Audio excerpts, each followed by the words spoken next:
All right, there we are.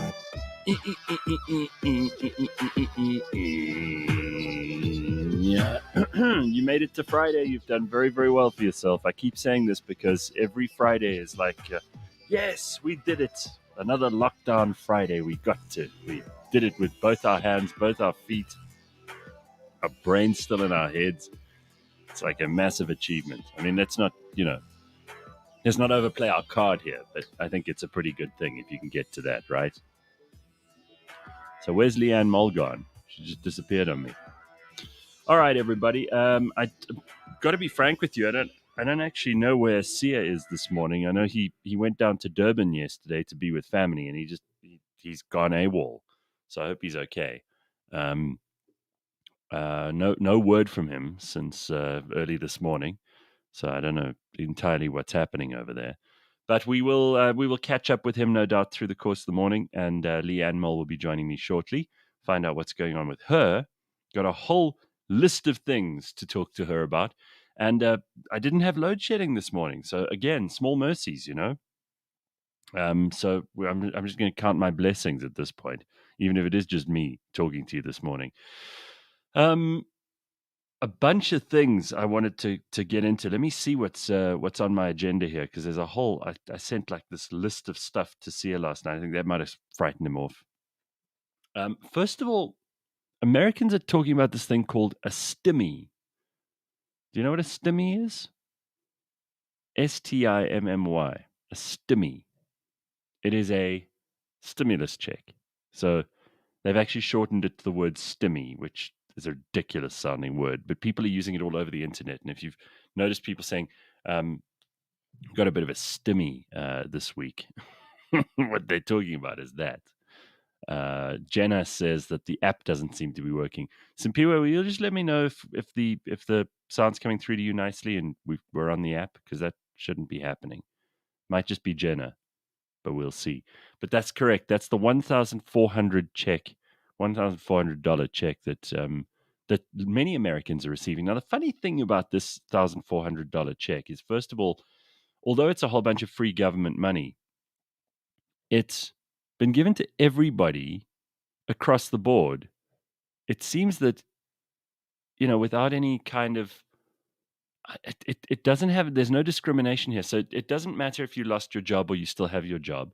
It doesn't matter if you are rich or poor. It seems like everybody in America is getting a stimulus check, which seems ridiculous. I mean, why would they do that? If you've held on to your job and you are maybe someone whose business has not been affected as much as other people's businesses by the whole lockdown and everything else, because if governments cost you your job, absolutely they should have to pay for it. But I don't understand why you should get a stimulus check if nothing's happened to you, right? So it's very, very weird. Thanks, Robert, for letting me know the app is working. The other thing about this stimulus check is that if you add up all the checks that have been sent to Americans, it's still only, I think, 800 million out of the 800 billion out of the 1.9 trillion that Joe Biden has just signed into existence. So it's an incredible amount of money. Hey, Ass, how are you? Hi, bless you. Thanks. I started sneezing as soon as I saw you. I don't know where Sia is, by the way. We're all a little bit concerned as to where he might be. Hey, I wanted to know, did you get your beauty light? Your beauty ring? Does it look better? Yeah, sure. I think I should get one. Can't have you looking more beautiful than me. Do you mean it improves my appearance, or it improves the whole look? No, just the quality. Yeah, I was going to say you can't change. You need massive amounts of plastic surgery to get that right. How are you this morning? All good, thank you. It's a little bit of a blue Friday for me, so I'll get that out of the way because then we can just be happy. Okay. But I do have to put down my little Joey today. Oh shit! Today's the day. Yeah, so he's 15, and his breed only live until the age of 15. He's made it long and far, but he's now completely deaf and completely blind, and So are you putting him to death? Doesn't know. Are you putting him to sleep on his birthday? No. He's got about 2 or 3 Thank months God. to go. I didn't wait until his Yeah. birthday. That would be so cruel. Like, hey, it's your birthday, and by the way, we're just gonna take you to the vet right now. Yeah. It's also your death day. No, woo! No shame. He's been with you a long time, and I mean, Joey's been. We've all known Joey for years since you got him. In Yeah. fact, so Yeah. that's very sad. I mean, I told you about my mum and her miles, which she had Yes. some while ago, and my sister went with her, which I think helped. You're not going on your own, are you? My brother's coming with me. Yeah, it's I good. think he loves Joey more than I do, so he was a good guy to pick. You know, there for people who do have children, they can kind of understand it, but for people who don't have children, your dogs are your kids. And you, luckily, as a parent, it would be immoral and very, very messed up if you had to go and have your children put down.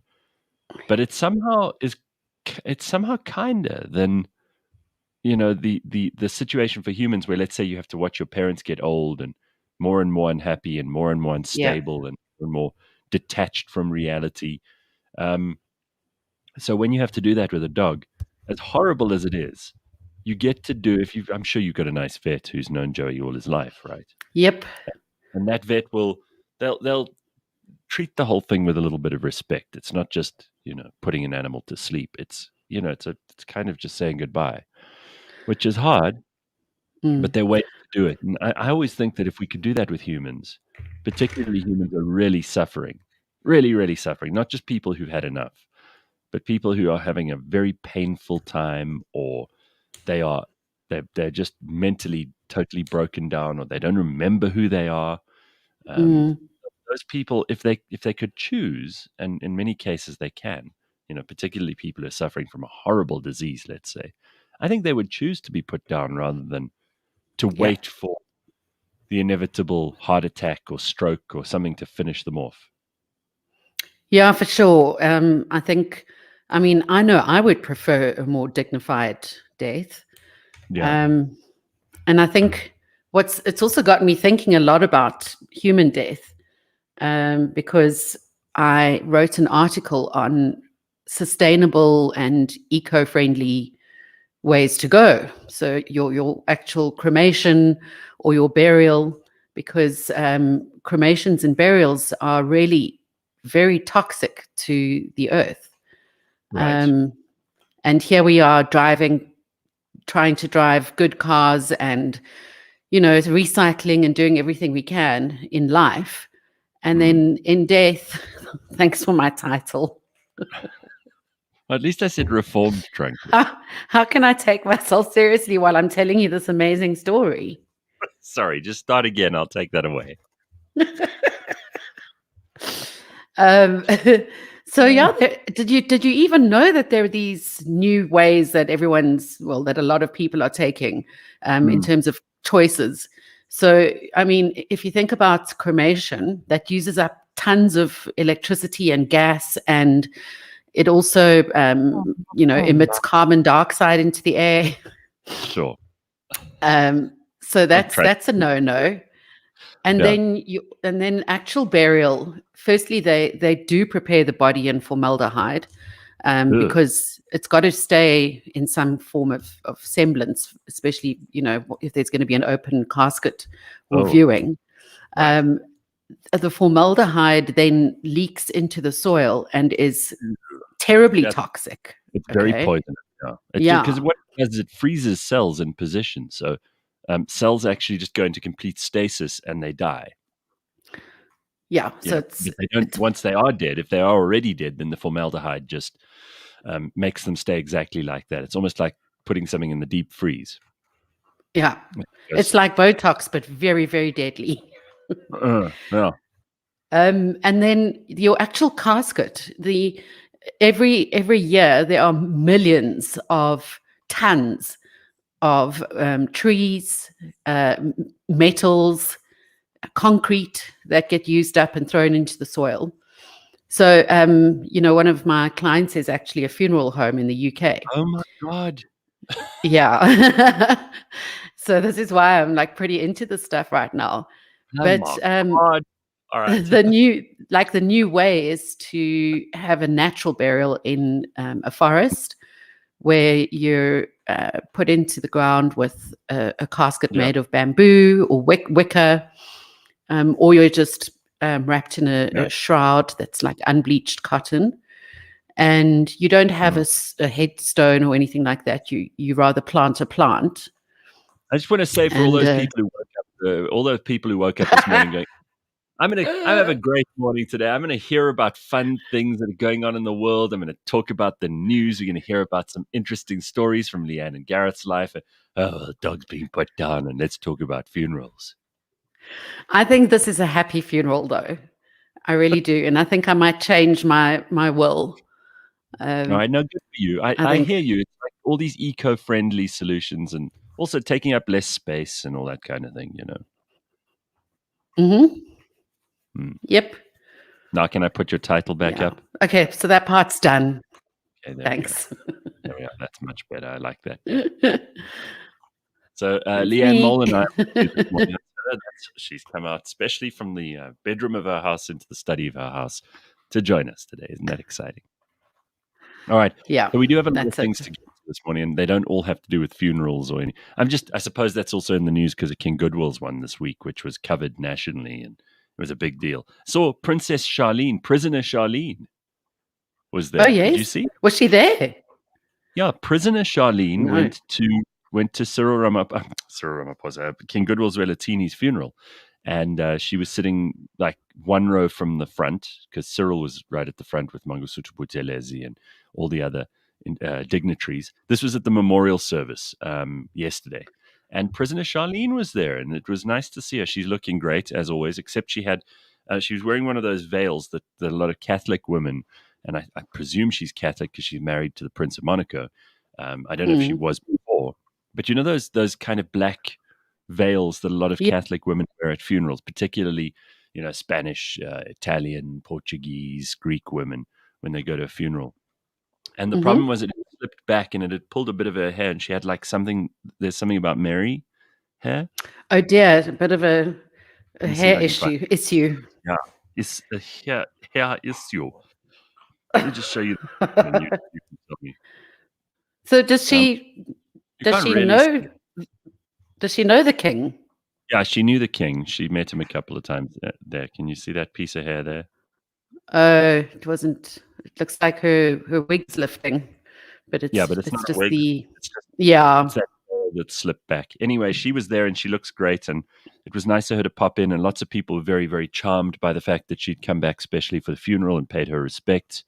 And I think it's great that she did too.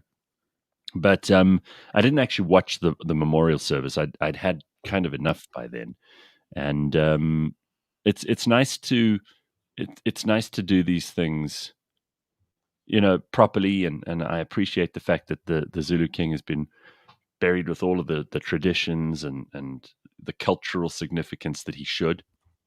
And I'm interested in that stuff. I won't lie. I find it all very, very fascinating. Yeah. And lots of comments about this, by the way. The mushroom suit. Have you ever heard about that? JLM. He says the mushroom burial suit. When you're buried, your body gets covered in fungi that eats your body as you decompose. That's interesting. Look, there were a lot more that I was going to go into, but I felt like I'd gone far enough. Yeah, I don't know about everybody else, but guys, I don't really want to spend Friday morning talking about death any more than we absolutely have to, considering poor Leigh-Ann has to go and put the dog down at like 10 this morning. So I feel okay about it. I know you do, because he's had a good life and you've really looked after him well. And he's been happy most of his life. I know that day is going to come for my dog as well. But I really think like it's something to think about for humans. I'm totally for euthanasia, and I think that as long as the person in question has some say themselves while they're of good mind and body, then all is well. Anyway, there are a bunch of other things that are on my agenda this morning. I've been busy, man. I got a lot of things I want to talk about. Firing on all cylinders. Let me first just talk about Piers Morgan, who it seems is uncancelable. I'll tell you what I mean. Piers can't even cancel himself. because he was the one who walked off Good Morning Britain, right? He was the one who asked for his Columnist of the Year nomination to be withdrawn at an award recently. So far, the only person to successfully no platform Piers has been Piers. He can't even get charities, who are usually the first to flinch. Now, there's this whole controversy over him saying mean things about Meghan Markle and people accusing him of racism just because Meghan Markle is supposedly black. I mean, I still don't see it myself, but okay. He got into big trouble. One of his co-hosts said, "Oh, very mean, Piers." So he stormed off. But he's the only one who can get this right, and his charities won't even leave him. He's the representative or an ambassador for a charity called Moggery, which is a Bristol cat shelter. You'd like that, Leigh-Ann. Basically rescues cats. And they issued a short statement this week explaining why they will not get rid of Piers as one of their patrons. Here is their endorsement. They said the following, blah, blah, blah, blah, blah. We're keeping Piers. And then they said, he hasn't stood on any kittens' heads or anything like that. So we're keeping it.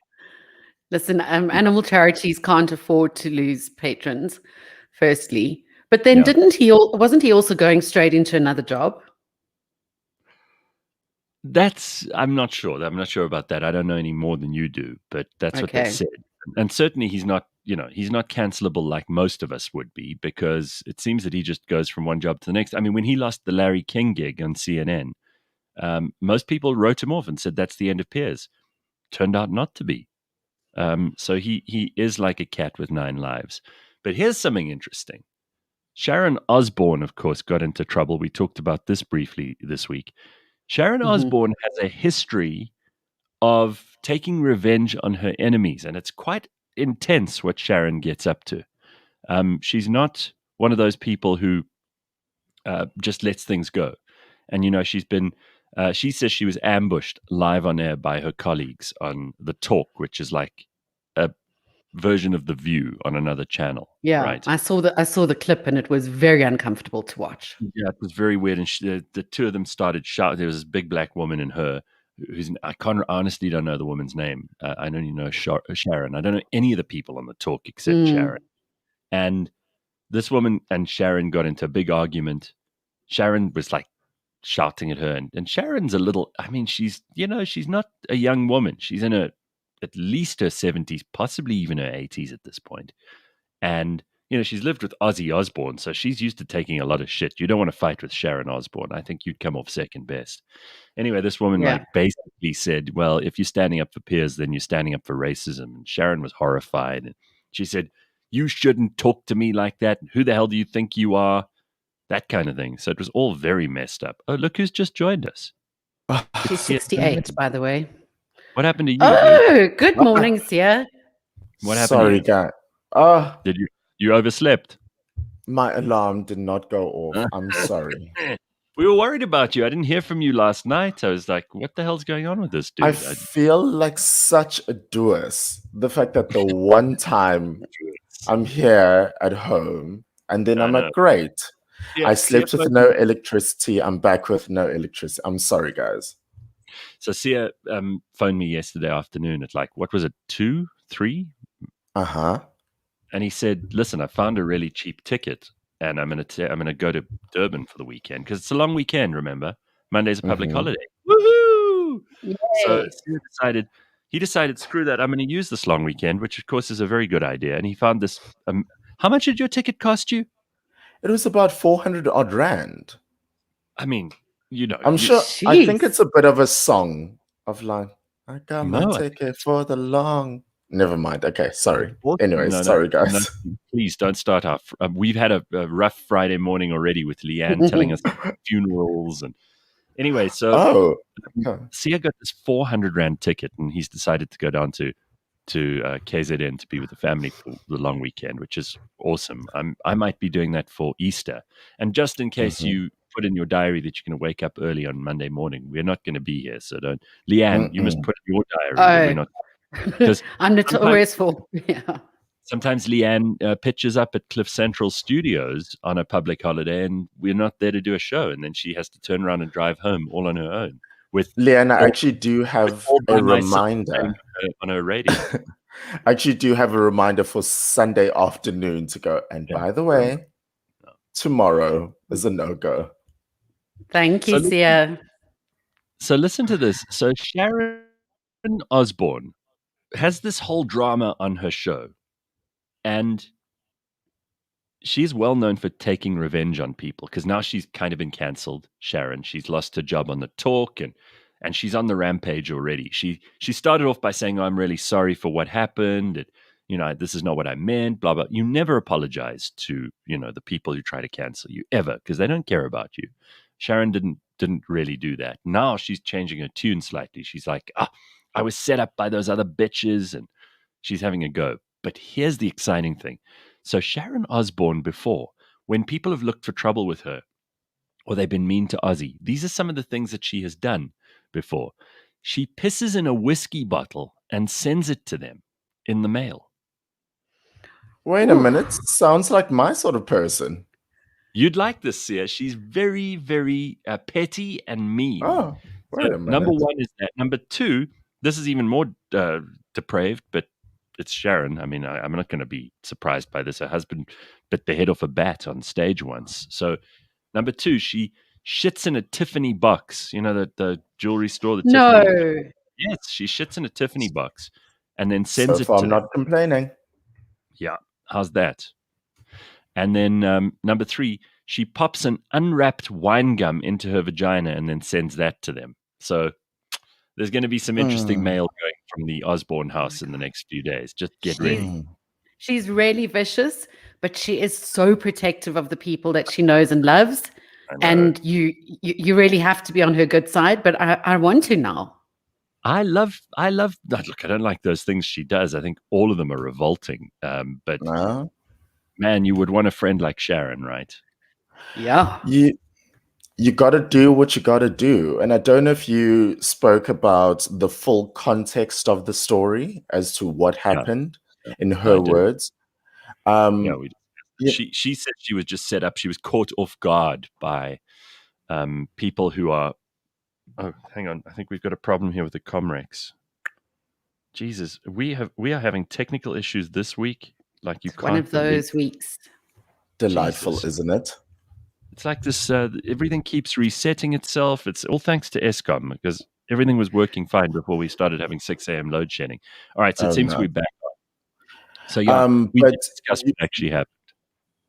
Pardon? Yeah, we did discuss what. So usually with statements or confrontational, confessional interviews, I roll my eyes at it. But with what Sharon actually said, maybe I'm too naive, but I actually believe that. And so considering that I believe her, I'm like, well, carry on shooting things out of your hoo-ha, Mrs. Osbourne. Why not? I like how she does these things herself. She doesn't, get someone else to do her dirty work. She does the actual shitting, pissing, and inserting. Yes. She does all the gross stuff herself. And you know what? We got to admire that. Like for her, it's personal. And I wouldn't mess with this woman. I mean, she has been married to Ozzy, which let me tell you is like running a nursing home for 100 people, but it's only one. And apparently Ozzy looks terrible at the moment, according to Tracy. She says... At the moment? He's looked terrible all his life. Oh, come on, Sharon. I don't look so fucking horrible. Oh, I look all right. Oh, I hope she's not listening. Oh, what she's listening to, send you a really special present in the mail today, Leigh-Ann. That's what you're getting. He has something. There was a diagnosis a few months ago. Yeah. I'll find it. Okay. Well, we have a lot to discuss this morning. Besides that, we're going to get to the 5 things in just a minute. And then also, while we're on these things, there's a story going around about this famous TV presenter in the UK. Leigh-Ann, you'll like this. Apparently, this person, whether it's a man or a woman, we're not exactly sure, but they were driving home. Their car broke down after they were on the TV show. And their car broke down because they accidentally spilt the free wine that they'd stolen from the studio green room all over their rented car's gearbox on the way home. Oh. This is not the kind of thing that a celebrity wants to happen to them, because it will invariably end up in the news, which it is now, thanks to us, among other outlets.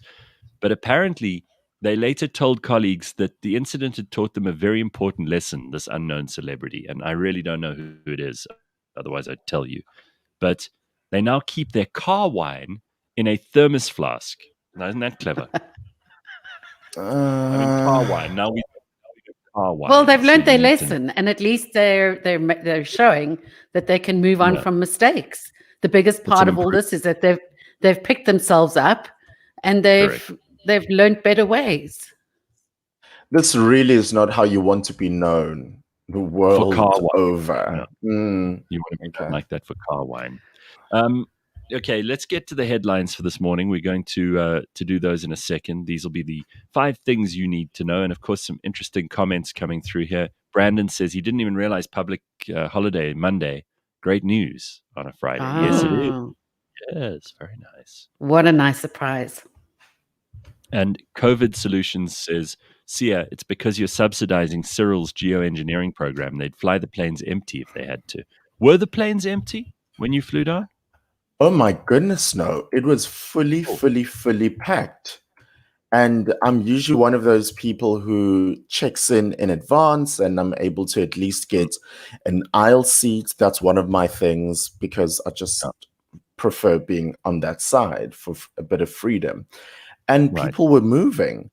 I actually usually don't talk to people on the flight, but yesterday I had people around me who were super, super talkative.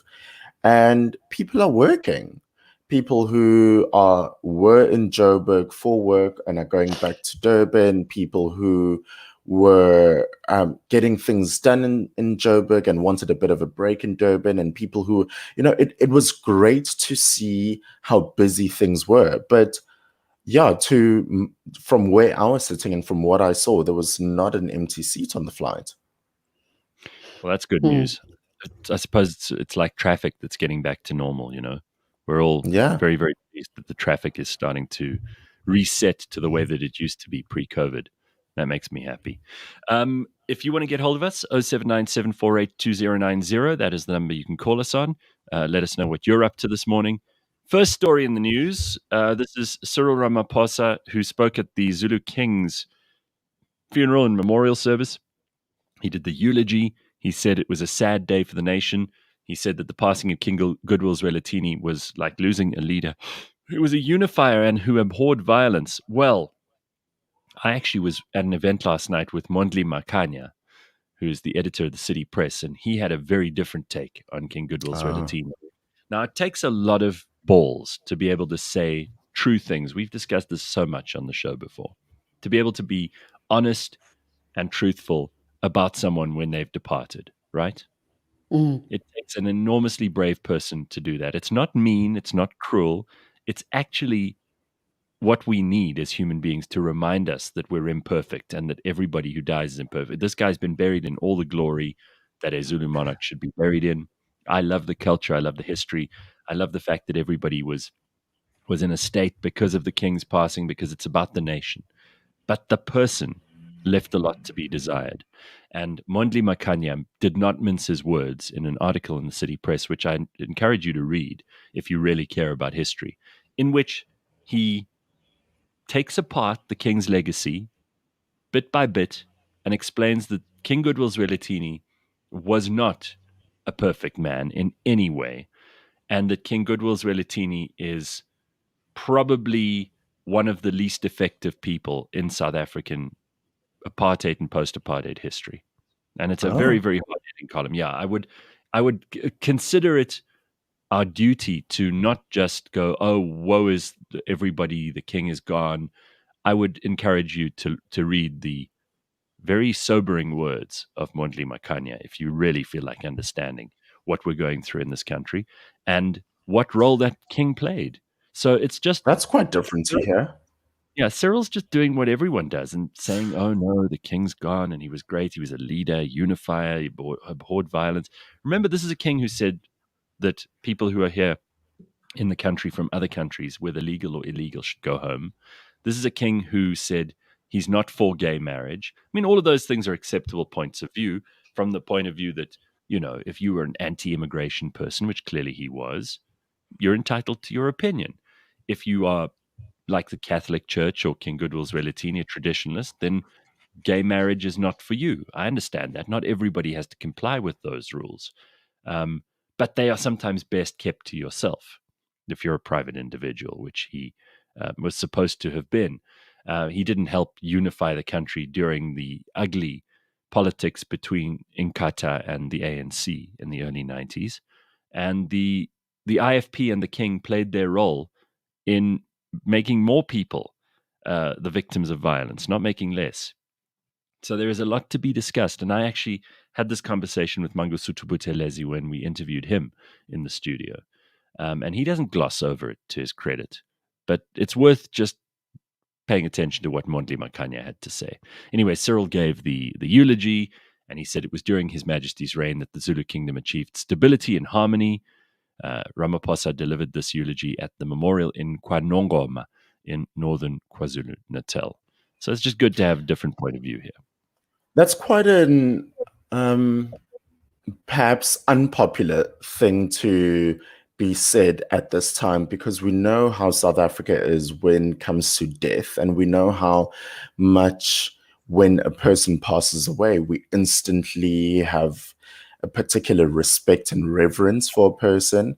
And I think that's expanded or exasperated when it's royalty.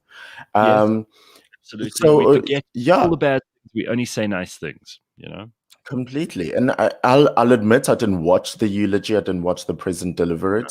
But if perhaps maybe one of you have watched it, some of these questions might be answered as to, firstly, I'm surprised he actually went to KwaNongoma. And so now I want to see where he was, how many people were around. I hate to be the devil's advocate, but these were already questions that I had building up to it. The mere mention of Eskom cutting off load shedding between... big story.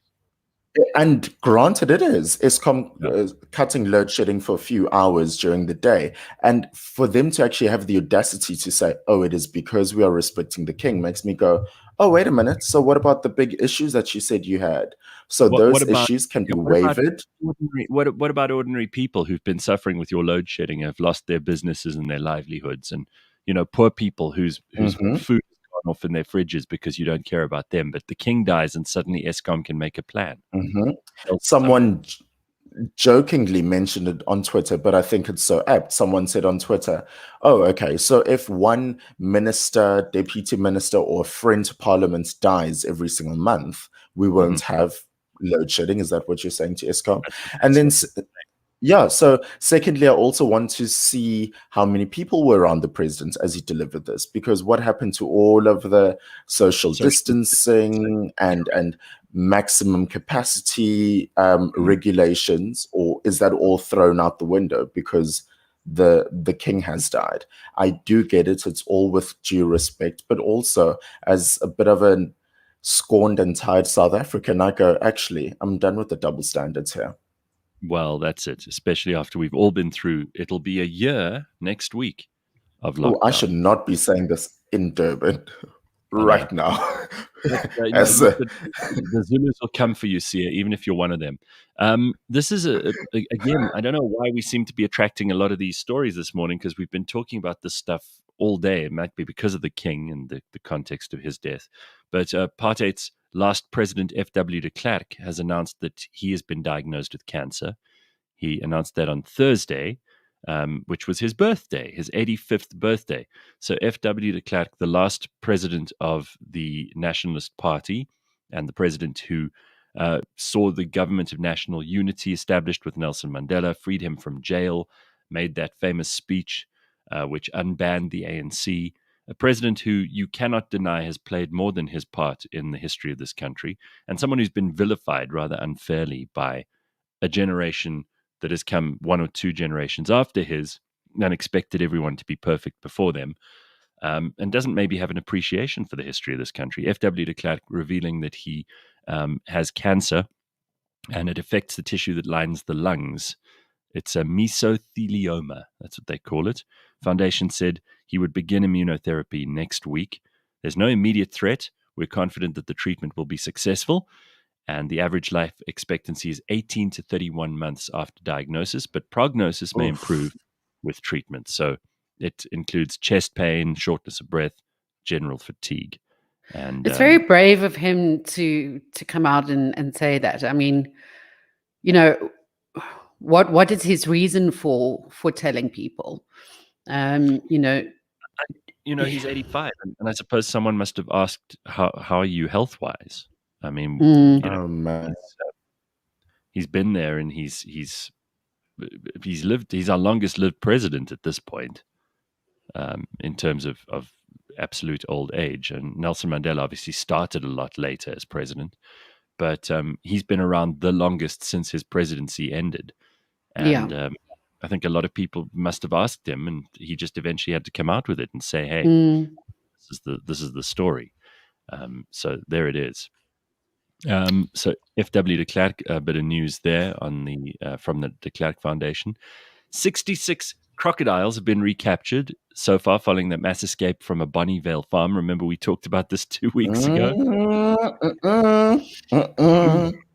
Yes, that's right. So I think they lied to us about the number. Into the Brede Rivier. They don't know how many crocs actually escaped. It's still an unknown number, so there might be more. There was a hole in the fence. They made their way to the river. So far, 34 of them have been euthanized and 32 have been recaptured. So it's a lot of crocodiles, man. Snappity snap snap. If you're in the Cape Winelands, just be extra careful around rivers. And then this is a bizarre story. The bodies of 11 people bearing gunshot wounds were discovered on Thursday in eastern Libya, near Benghazi. And, what, like just in a building? No, they were found outside. They had been executed, according to security forces. They were alerted on Thursday to the presence of 11 unidentified bodies at the southern entrance to Benghazi in the Haurori area, which is near a cement factory. Examinations revealed bullet holes in the bodies, supporting the theory that they were executed. Libya has been ravaged by violence since the 2011 toppling of dictator Muammar Gaddafi. Wow, that's a whole 10 years ago that he was killed. Do you remember that whole drama? Mm-hmm. Gareth, what area? It's called Haurari, not Harari. Haurari. I just wanted to hear that. It sounded like a bit of a howl. Sorry. It would be like if you had a Huawei factory in Harare put together. Oh, you mentioned this very briefly yesterday, but Magafuli of Tanzania died from coronavirus, and that's, for some people who are massively pro-lockdown, this guy was enemy number one in Africa because he just didn't take it seriously at all. And ironically, it came for him. So there might be some poetic irony in all of that. I'm not sure if you feel the same way. Finally, we go to Sia's other favorite person besides Oprah this morning, the Duchess of Sussex. Oh, yes. A private investigator unlawfully accessed private information. Listen to this. A U.S. private investigator has told BBC News he was paid by the Sun newspaper to obtain personal info about the Duchess in the early days of her relationship with Prince Harry. So it's long ago, we shouldn't really care, right? Apparently, he accessed all kinds of info, including her social security number. The publisher said it requested legitimate research and instructed Mr. Hanks he must act lawfully. This is not Tom Hanks, by the way. It's a reporter called Daniel Hanks. Meghan and Harry said it was a moment of reflection for the media industry. You're so bad. Again, poor us, It included her phone number, addresses, and social security number, as well as information on her family members.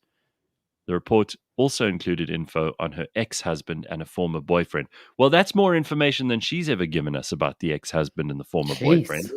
So, well, I mean, is it the former boyfriend that she broke up with over letter? That's the one. No. Is it possibly him? Okay. Just because to say, hey, dear Thomas, I have landed in the arms of a prince. Here's the ring you gave me. Don't text me anymore. Sincerely, a former flame of yours who's now living large. Screw it and goodbye. That's something that Sia and Sharon Osbourne would write. Hers probably said, "Get lost, creep." Yeah. So yes. So there's that ongoing saga with the, what do they call them? The Sussexes, the Duchess and the Duke of Sussex. All right. I know this is probably out of place, but I got to throw this in there while we're talking about all these news stories, and we've just done the 5 things. So, I had a really, really productive day yesterday. I got tons of shit done. You know, when you wake up, did the show yesterday morning, went straight into this other room and did some exercise for like an hour. I replied to all my emails, cleared out my inbox. I did some recordings for Blind History. I wrote a whole bunch of shit that I was meant to write. I replied to a whole bunch of people I've been putting on hold for the longest time, you know, like procrastination stuff. Oh, that's the best part. I was like super, super productive all day yesterday.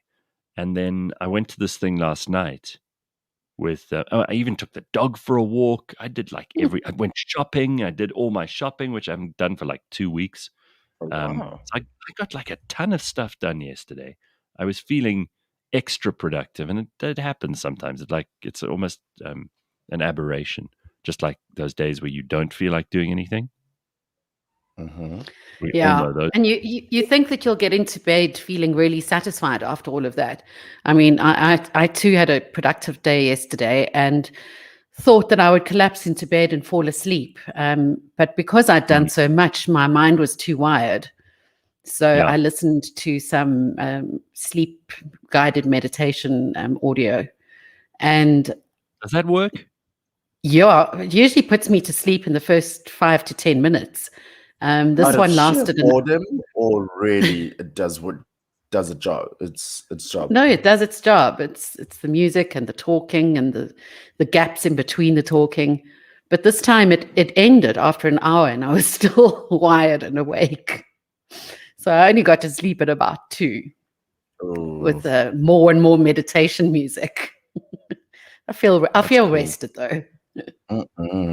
You've got a way of getting to sleep. I mean, some people have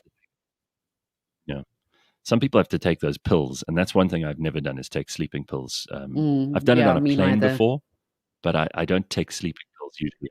I'm too nervous about the long-term effects of them. And when you hear about people dying of drug overdoses, it's never the cool drugs. It's always like sleeping tablets and things.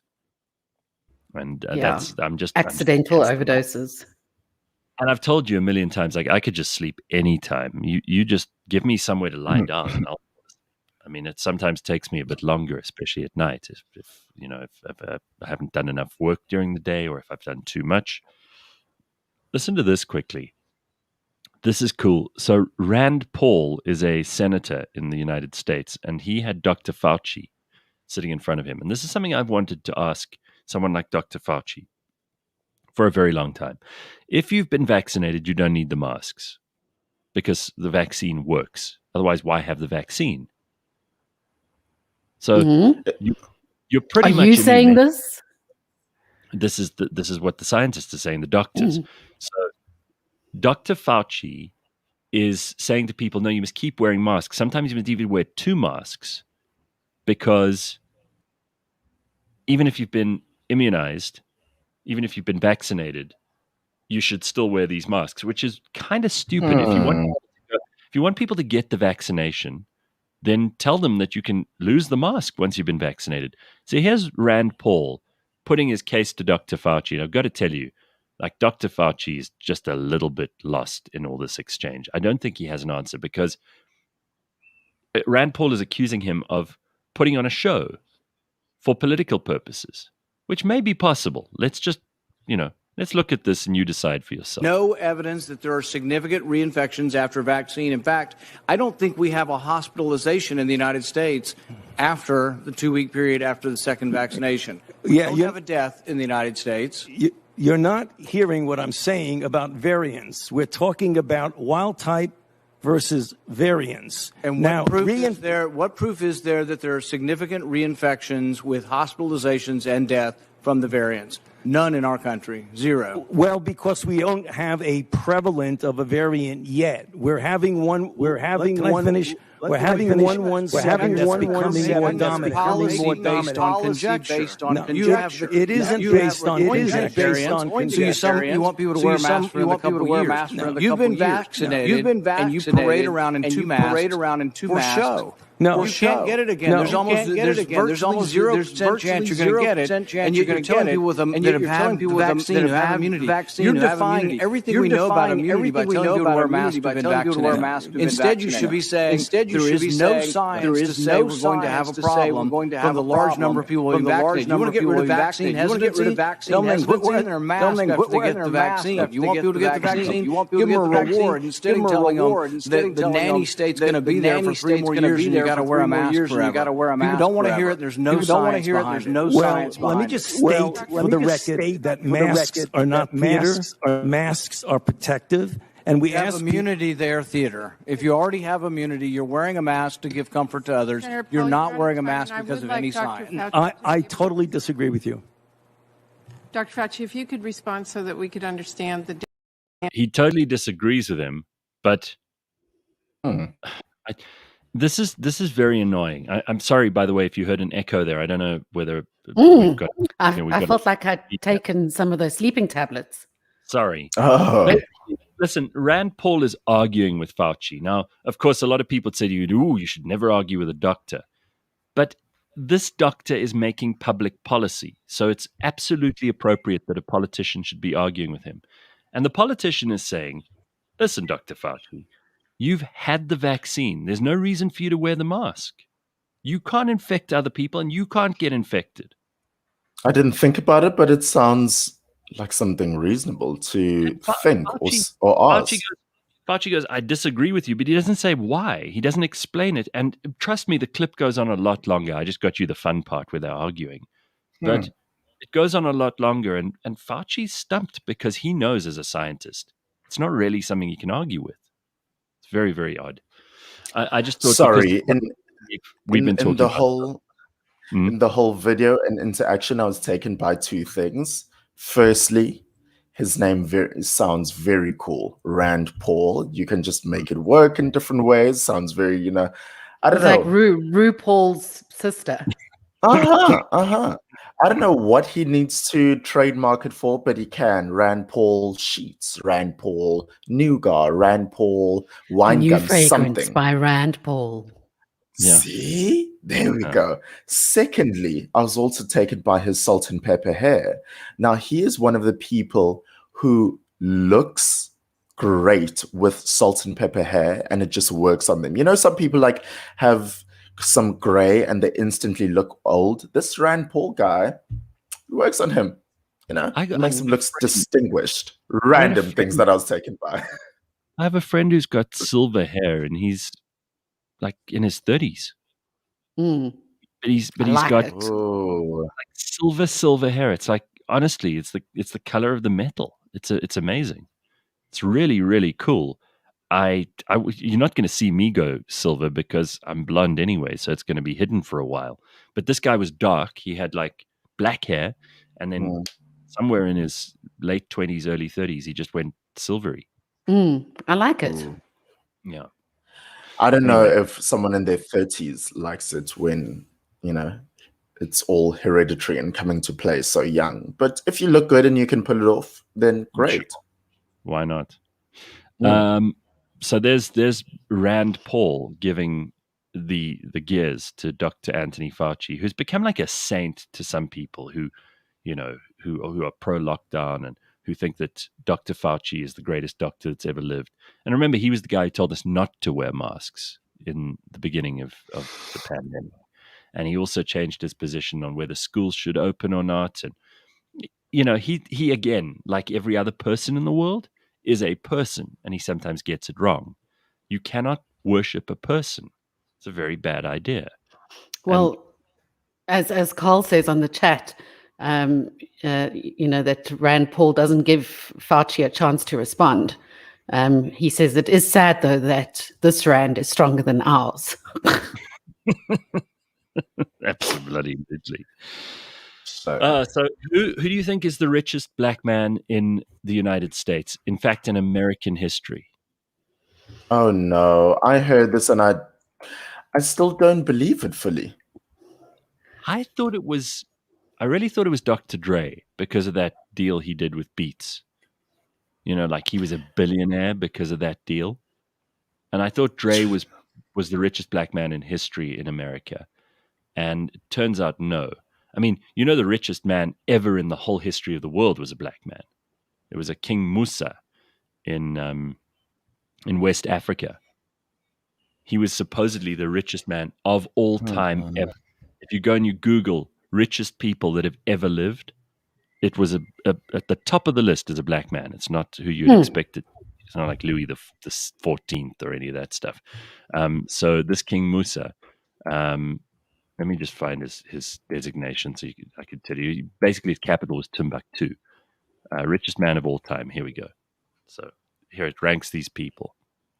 And if they were still alive. I mean, they're different. There are definitely different lists, and some people add inflation and some people don't. But this is amazing. So according to this, Mansa Musa is like one of the richest people that anyone could, they say richer than anyone could describe in terms of wealth. He lived between 1280 and 1337. He was the king of Timbuktu. And he's regarded as the wealthiest person in history, according to Ferrum College history professor Richard Smith. So like even still? With an inflation, modern, changes to what money is worth, all that stuff. Apparently, his country at that time was the largest producer of gold in the world when gold was at an extremely high price and in high demand. How rich was he? There is no way to put an accurate number on his wealth, according to historians. Records are scarce, if non-existent, and contemporary sources describe the king's riches in terms that are impossible for the time. Some tales of his famous pilgrimage to Mecca, during which Musa's spending was so lavish that it caused a currency crisis in Egypt, mentioned dozens of camels, each carrying hundreds of pounds of gold. And in those days, you had to dig for it yourself. Correct.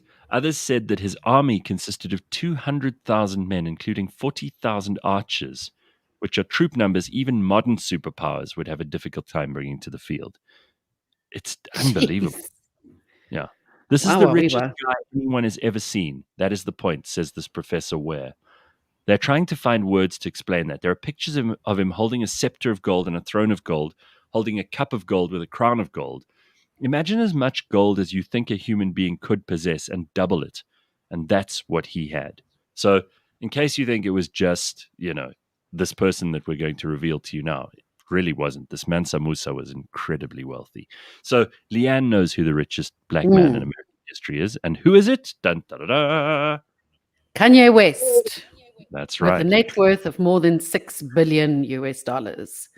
And it's gone up and up, and it's mostly because of his Yeezy brand that he is now sitting where he sits. It's amazing. Footwear, huh? I'm shocked. Do you remember how Michael Flax was one of the first people to buy a pair of Yeezys that we all know? Because he had this hankering for Kanye West's footwear, and he bought them, and then we all said how crap they looked, and he was very upset. Oh dear. Yeah. I do remember that. But I'm a sneaker fanatic, so I can understand how he could become that rich just from footwear. Absolutely. On a petty level, I think it is fantastic that just after a divorce, you come out as the richest black man in history. And we do know how our great Kim Noel Kardashian does favor her darker-hued gentlemen. So now to say, hey, of all the gentlemen you'll go after, I'm the richest. But listen now, here's the thing. Do you actually believe him? Do you? He hasn't been declared the richest man. He's putting this news forward himself. He initially claimed in April last year that his net worth was more than $3 billion. And Forbes, at that very point, disputed the figure at the time and put the number closer to 1.3 billion. So, okay, if he's, and you know, he would have made more money over the last year than he did in previous years, or at least he would have made the same money. So let's say he added an extra billion. That still puts him ahead of Dr. Dre then, and of Oprah Winfrey, which makes him the richest black person in America. Well, that aside, though, I'm still surprised. There's a Robert Smith who is big in investing in equity. I thought he would still be higher than Kanye West. There's, what's his name? Someone Johnson, who's the founder of BET, the network, and is involved in business, a black man as well. I thought he would be higher, but okay. If this turns out to be true, let's assume it's true. I'm still very surprised that it's just sneakers that brought Kanye West this far. Inati says that they love your lighting, Sia. It's annoying me so much. You've got dappled lighting there. It's all very good. No, this is my jumping on at 6 a.m. and I didn't get time to set up my ring lighting. Listen, I don't care if Kanye is the richest black man in the world or if he's the richest black man in America. Fact is, he's done well, and you know, a lot of people don't like Kanye, including now Kim Kardashian, his soon-to-be ex-wife. But I think the guy deserves a bit of credit. He's never ever changed his tune to suit the rest of us. He doesn't do things to please people. He's very authentic. He's very authentic. As a musician, it's very bad if you don't change your tune. He's basically like, Kanye's always been true to himself, which I appreciate. I think that there are very few authentic people in the world. There are a lot of people who will do whatever it takes to be popular. There are a lot of people who will do whatever it takes to make money. And he's not sacrificed either of those things. He's been absolutely the only Kanye West that I can think of, and he's done a damn good job of it. So, you know what? He deserves every cent of that money. And none of that money would have existed if someone else had been in his position. It's because he's so authentic that people like him and they follow him and they listen to his music and they buy his shoes. So good for him. They praise him. Yeah, and he, remember, he started that church, Sia, with Kim, and like they would go out into the desert and have these services, and it was all very Sunday service. Yes, right. Lest we forget, he does have a bit of a tick tick tick boom though. Aliko Dangote is apparently worth 11 billion. Yeah, but he's from Nigeria, not from America. So, and is that 11 billion in dollars or in rands? Because he is a hugely successful businessman. Dangote started off with cement and chicken feed and stuff like that, and he's just built up this enormous wealthy empire. He's probably the richest man in Africa by a mile. And he's got the biggest cement chicken coop in the world. Definitely by far. Well, but also they say more money, more problems. That's why his mistress and side chick were fighting online a few months ago. Oh, how embarrassing. So embarrassing. All right. When we come back, I'm going to read an email to you, a very, very critical email from Glynis. She's got some notes on the show. And don't worry, I will share this with Gord as well, because she really takes Gord apart in her comments. Plus, we haven't done insult of the day for a little while. So this time it's Dory who gets into the firing line from Jane. Jane she's been on a rampage recently. Jane Malachi, who works at cliffcentral.com. She's got something to say about everybody. And today it's Dory's turn to be taken to pieces. While we're talking about Dory, don't forget that 80s show, which she does every Friday. And we'll give you all the details of that. I think it's 11 o'clock this morning. So if you want to listen to Dory and Paolo on the 80s show, we'll give you all the details of that coming up. But some insults coming from Jane as well. And the email's full of insults too. So there's a lot of negativity. If you're a snowflake, the next half hour is not for you. And so a lot of insult and criticism to look forward to in the next hour. Just the way we like it on a Friday. It gets us strong for the weekend. That's what we're basically getting ready for. All right, we will see you in a minute. Get ready for the 5th season of Blind History. The award-winning podcast takes a look at some of the most enduring heroes, greatest statesmen, most reprehensible villains, and despicable tyrants of history. Join me, Gareth Cliff, and my co-host Anthony Mederer for the new series of Blind History. Coming soon to cliffcentral.com, Apple Podcasts, Google Podcasts, Spotify, or wherever you get your podcasts.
Imagine a world where you didn't have to wait till the end of the month to get paid. This is the future of pay. We're not talking about advancing money not yet earned. We are talking about giving people access to money that they've already earned. It is quite literally their money. SmartWage is a South African startup aiming to change the way that salaries are paid and at the same time help overcome a crippling problem. South Africa came last in a poll of over 30 countries and economies when it came to measuring financial literacy. Find out more by downloading the Future of Pay podcast, brought to you by SmartWage. It's now available on cliffcentral.com, Apple Podcasts, Google Podcasts, or wherever you get your podcasts. All right. Do this. There we go. cliffcentral.com on a Friday morning. We are here to look after you and keep you company. I don't know why my little icon has gone on Sia, but we'll try and figure that out as well. You look like you were me for a second there. Leigh-Ann Mole, Sia Sangweni, and I here to look after you and keep you company this morning and hopefully shepherd you into the weekend. Any plans for the weekend, Sia, now that you're down in Durban? You're going to see the family and spend time with them, or you're going to see some friends as well? Got some plans to go up, tear up the town? No, I'll just be here already. I was shepherding my niece out of the room. She came in to greet me this morning. And that's basically it for the rest of the weekend. Oh, very nice. Very, very nice. Ass, you got any plans? You need to mute I've got a nice braai on Monday. Oh, very good. Oh, yes, because Monday's the holiday, so we've got to remember we've got 3 days this weekend to play. So someone send me this, Leigh-Ann. This might put some people in the mood for the weekend. Are you ready? Yes.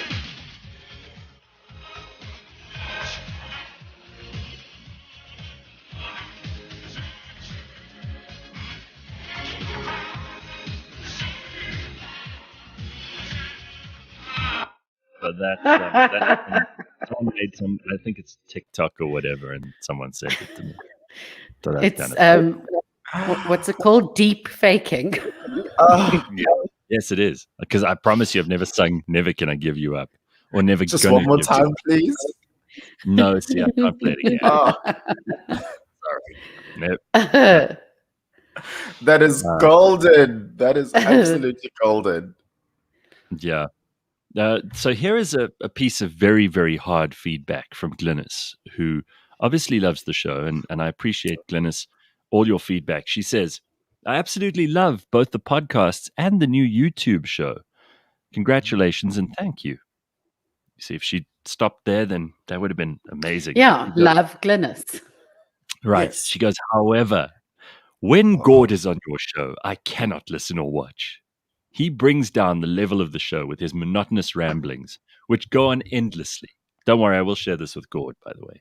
Except we've got to be gentle because sometimes Gord takes these things very personally. So she carries on. Because if she'd stopped there, I would have thought, oh, all right, fair enough. But she doesn't stop.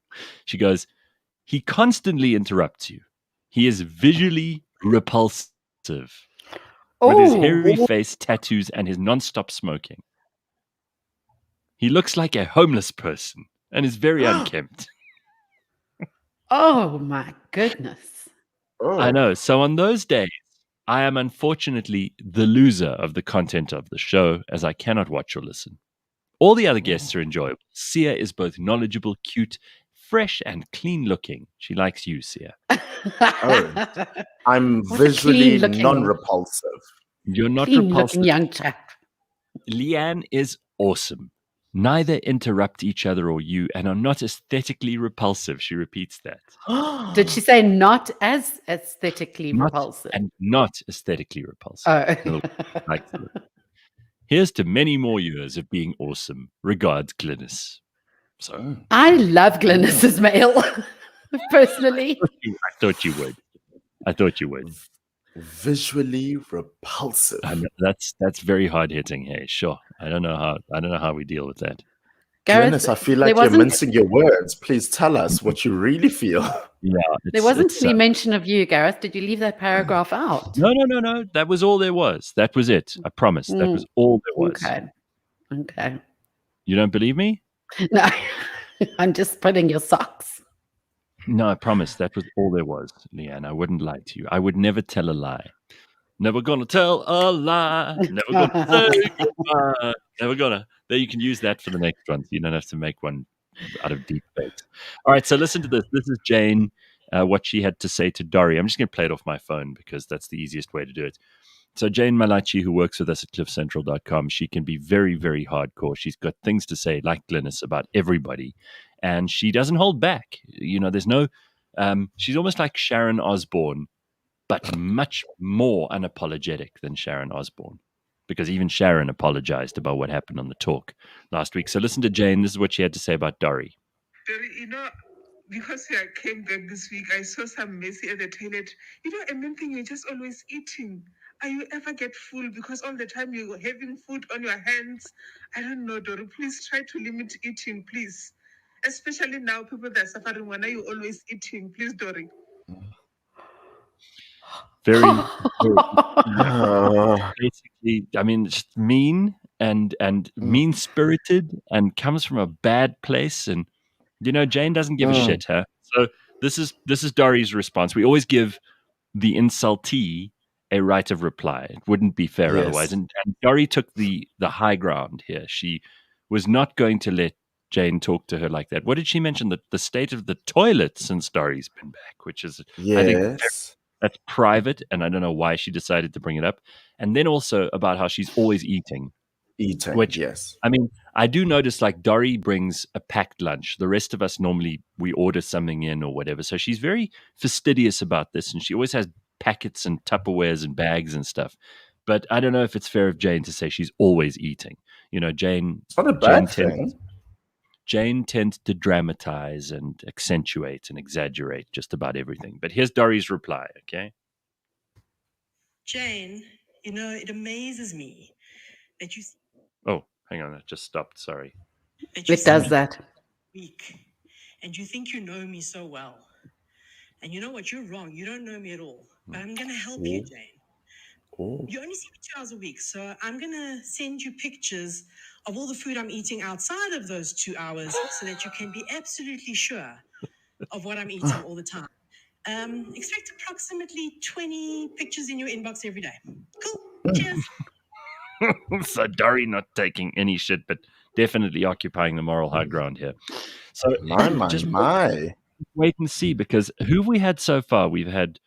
She attacked Gord, she attacked Ben, and now she's attacked Dory. Yes. So God alone knows who's next on the chopping block.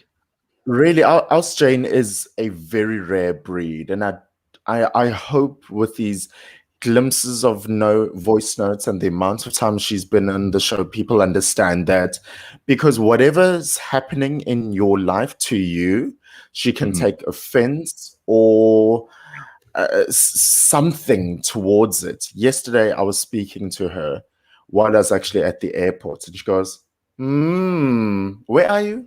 I go, no, I'm at the airport. I'm flying out. I swear, I can't even make this up. And she goes, so you're flying again? Oh, do you know that I haven't been on a plane? I'm like, oh, Australian, I'm just going home. She goes, oh, okay. Oh, I see. So I haven't been on a plane. You are waiting for me to die. And then when I die, you can just take my body on a plane to Venda. Is that what you're waiting for? The only time I'll be on a plane is when I'm dead. I'm like, oh, that just escalated very quickly. Yeah, suddenly you're in a massive argument with her. And I just don't understand it. She's very sorry I called. Okay, for 400 Rand a ticket, Sia, you should have taken her with. How dare I not? Sure, because my life revolves around Aus Jane. This is pretty much Jane's response to anything. Deep down inside, this is what she's saying to everybody who ever speaks to her. Fuck you. Right. Did you hear that? I believe that, yes. I think that's what she says pretty much every time anyone walks up and starts talking to her. She's got a lot of anger there as well, which we've tried to deal with. But I got to say, she's always nice to me. I mean, she knows which side her bread's buttered on, right? Yeah, she's obviously. Very nice. She's like, oh, she calls me the boss, and she's always nice. And like, oh, Gareth. So it's so nice of Gareth to wish me a happy birthday personally, and blah blah blah blah. And so she's definitely. I don't believe it, but she puts on a good show. And there's also somehow she has feelers out there when it comes to, all meetings we'll say are important and special, and we value people that we meet with, but somehow there's a special kind of guest or meeting that we have where she goes above and beyond. There's one, on average, when you ask for tea or coffee, it's very, okay, it's a standardized cup of tea or coffee. Not at Cliff Central. She makes you feel like you've really imposed on her, and you shouldn't have asked, because don't you realize she has better things to do? Like, Jane is always too busy to sort out precisely what it is that she's there to do. Yes. It's always you're like, you're going to ask me to make you coffee? I'm like, Jane, coffee is kind of your department. And then she's like, But for that special kind of guest, and I still wonder how she susses this out. She will. Do you remember, Gareth? And I think it's so in the minority that I think we can recall this day. She made this. It wasn't just coffee. It wasn't it was cappuccino. She frothed. And then she frothed the milk. There was a whole. Who was the guest? Because she went to insane levels of trouble for this one guest. And then if you ever ask her for that now, she kind of starts swearing at you. But I didn't know we could froth milk like that even at the office. I tell you what, I didn't know she was a barista, because that person has not stopped saying, and I think it's one of our clients that you're talking about. Oh. And she decides at random, like, you could be a famous person and she might not care about you, but if she likes you, she'll go to all the trouble in the world. Like, this cappuccino was the kind that you would get at the finest coffee shop in the world. And she made it with limited equipment. I don't know what she did, but it was magnificent. It was like, when the foam is coming out of the top of the cup and it's got a pattern in almost like cinnamon on the foam, and it just looked, it smelt amazing. It was steaming. She used beans, which I'm not even sure we can operate properly at Cliff Central, because we've had so many different coffee machines. She did this. You try to get her to do that again. Impossible. Never. She didn't. Never. And the fact that you all saw it makes me think that she did parade it around a little bit and made sure that you all saw it. Leigh-Ann, it was such a spectacle, you actually couldn't avoid it. If we had given her 3 more seconds, she would have somehow put her own face on the foam with like cinnamon, and, like, not even a leaf as you see at a lot of places. She would have put her own face there, like a stamp of approval. Well, what I love about the people who listen to our show is they turn on each other like the mobs on Twitter, because now people are having a go at Glynis. Let me tell you something. Glynis is allowed her opinion, just like people who criticize me on the show, which happens often. You're all entitled to your opinion. And some people love Gord, and they're saying, screw Glynis. Is she possibly related to Tom, who sent a love note last year? He mentioned worm groin sweat. Gord should send her a deep fake Rick Astley. Yeah. Good. Oh, jeez. We love Gord, says Mike. Glynis, you suck. Send us a picture so we can look at your beautiful face.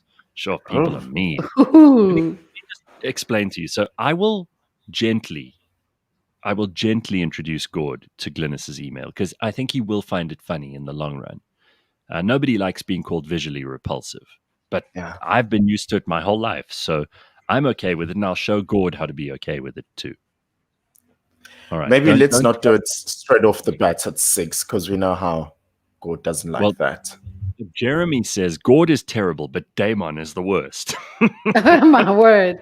But someone else said rather Damon than Gord. I know. I mean, there we go. So you see, there's lots of feedback coming in here, but everybody has their opinion, and you're allowed to have it, especially on this show. It's one of the few places that you are allowed to have opinions, and you can't be cancelled. The only thing that I sometimes get annoyed with is when someone says that they've never liked the show and they don't understand why we do it and blah, blah, blah, and then they still listen. I'm always like, well, that doesn't make sense, because then it's you inflicting that pain on yourself, which is just dumb. Annette says she doesn't mind Gord at all, but wow, the smoking is very off-putting. Listen, everybody, he's not your boyfriend. Okay, you don't have to live with him. He's just here once a week, and I love Gord. I think he adds huge value to the show. He's very funny. Yes, he interrupts. Gareth, did you have to use the word huge? Joking. Joking. Are you making fat jokes here? Oh, yes. I'm sorry, I just wanted to say that. Oryx Head, I love that name, says it's all coming from love. Actually, Oryx Head says it's all comings from love, which is even better. That's true love. All right. We got into a huge argument this week about Beyonce, and I know Sia's trying to line up a defender and an aggressor on the Beyonce front, so we will have that for you soon on the show. That's going to be another big argument, and I'm looking forward to it. World War III will be caused by this. That's right. Very, very good. I just don't know what she did to you, Gareth, but there you are. Leigh-Ann, could you be our mediator in this? Maybe we should do it for next Friday then. I'd actually be a good mediator, and probably, because I'm quite diplomatic and on the fence, and because I don't like confrontation, so I'd probably call it out. You'd so be yeah, problem. Perhaps, and I'm neither for nor against Beyonce. Yeah, you sound like you're objective about this. Okay, well we'll set it up, because that's another fight we need to have. I'm very excited. It's critical. So this is interesting. The MKT show, which is obviously Bulelo, is another person some of our listeners love and some of our listeners hate. Bulelo will be moving his MKT show to 12 o'clock midday from next Tuesday. So you need to schedule that from next Tuesday. The reason he's not doing it on Monday is because it's a public holiday. We're not doing this show either on Monday. So next Tuesday, the 23rd of March, the MKT show moving to 12 o'clock midday. Very exciting. George Meany will join us just now. We're going to talk to him about the world of motoring, the lifestyle around motoring, cars, and all the rest. Very, very exciting. Sia, have you got a car yet? Still no car, and I'm not feeling the void yet. Really? Very, very weird. Yes. Listen, I've especially now that Joey's going at 10:30 today. That's my little dog of 15 years. My car was really reserved for him to sit in the passenger seat in his little basket. and boot space. And now I don't shop for large amounts of groceries or anything. And I'm starting to wonder, and because of not traveling far distances, would a scooter perhaps be okay? I mean, I'm worried about accidents and things. I don't know about you on a scooter. I don't see it working out. That's a risk. I mean, listen, I love you, Leigh-Ann, but you buzzing down through the roads of Melville and Parkhurst on a scooter is not good. And also you've got the weather to think of as well. Or do I perhaps go the route of not having a car and just Ubering? No, actually, I think I've got a solution here. Like if you get a scooter, it must be some bright color, like bright orange or something no one else has, right? And then you must wear a Nazi stormtrooper helmet instead of just the shape of it. It obviously mustn't have swastika, and you'll be killed. Okay. Well, I didn't know where to get those, so thank goodness. Those motorbike helmets, and they have the shape of those the Sturmabteilung in Germany. It's just I think it would be very funny to see you and you let your hair blow out the back. That would be cool. Okay. Oh, I wish you got this in your. I wish you got this. I wish you got this scooter in your drinking heyday. It would have been incredible. Oh, my word. Why do I see boobs flapping around? Hair flapping around. Legs off the pedals going, whee! In your drinking heyday, you would have been a menace. No heavy machinery, please, around. Look, Mom, no hands. No, I mean, I would lose my car at the best of times. So you just, no. So Monica says, unfortunately, Johannesburg is not a great place for European modes of transport, scooters, Vespas, and bicycles walking. People gun to knock you down. I don't know if it's true they actually gun for you, but I just don't think people in Joburg care. So I do agree with you, Monica. And then Pitlang saying, Iyo, Leigh-Ann, a scooter. Oh, Mo girl, I love your unrealistic dreams, Shem. When you are living wild in your own mind. So no is tututu then. No tututu. You remember the tututu? Was it CS who had a tututu for a while? No, well, Ben always has tututu. Yeah, he has had. He's now got a car, Ben. Oh, okay. That's right. You got to travel a little bit further now from place to place, but it's tututu is always that's the greatest name for a thing. Like it even sounds like. Well, it's onomatopoeic. Yeah. So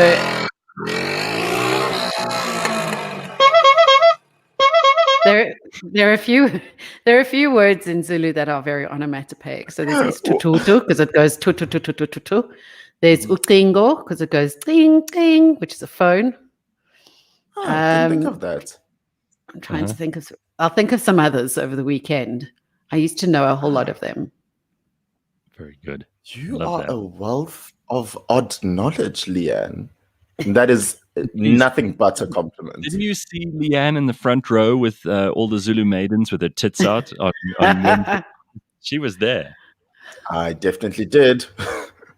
Did you see on TV how they decided to blur? Did they?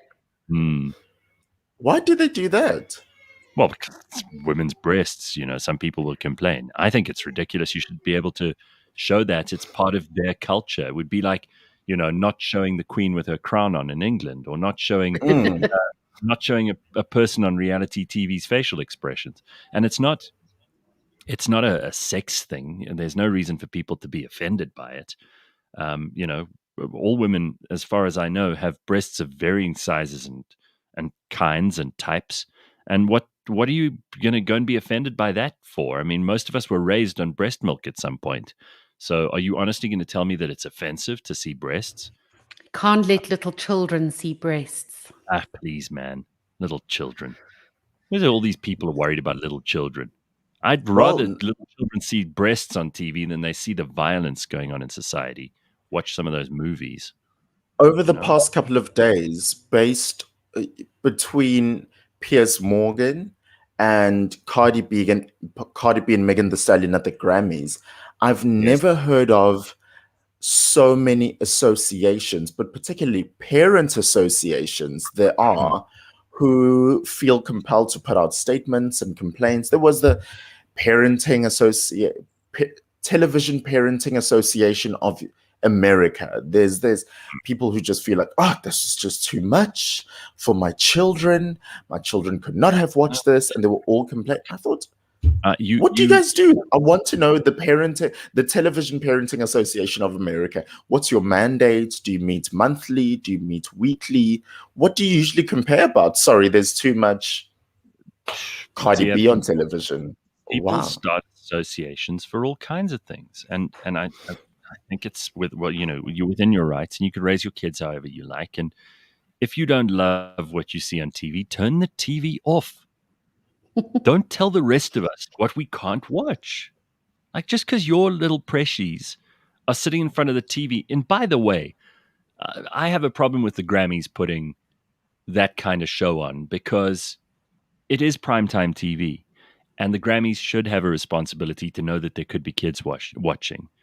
The Grammys are also trying to be all like politically correct all the time. They're telling us, this person is canceled and that person's canceled. We won't play this kind of music. And this guy once said something in a drunken state and used the N-word, and so we're canceling his music.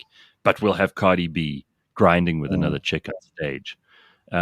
Decide, either you're going to be, ethical and moral across the board and not show anything like that. Do you remember how much trouble Janet Jackson got into for the wardrobe malfunction all those years ago? Well, I do believe her career hasn't been the same because of that. Right. And we're led to believe that that was a mistake. Justin Timberlake was on stage with her and all that stuff. Whether it was or wasn't a mistake, it caused an outrage. So now, just a couple of years later, we got Cardi B basically scissoring another girl on stage. And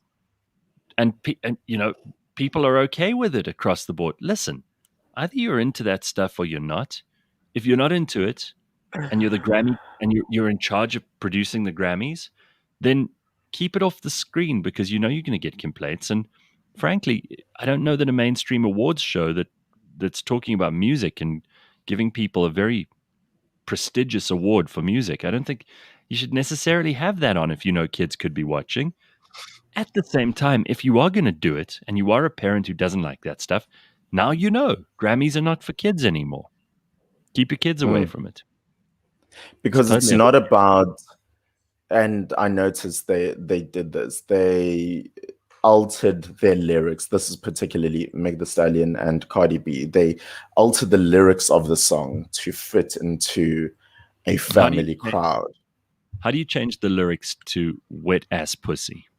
So particularly with that phrase, instead of that, they said wet and cushy. Oh man. But even if a child is listening attentively to the lyrics and the context, I still want to know, what is this thing where your pull-out game is weak, and what is a pull-out game, what is wet and cushy? And listen to how do you change these lyrics to make any sense at all? Yeah, you fucking with some wet ass pussy. Bring a bucket and a mop for this wet ass pussy. Give me everything you got for this wet ass pussy. Beat it up, N-word. Catch a charge, extra large and extra hard, put this pussy right in your face, swipe your nose like a credit card. Hop on top, I want to ride, I do a Kegel while it's inside. Spit in my mouth, look in my eyes, the pussy's wet, come take a dive. I mean, you can't make that acceptable for television, and if you think it is, then you can't people who complains about it. But when children hear these lyrics, they make up their own things in their own minds.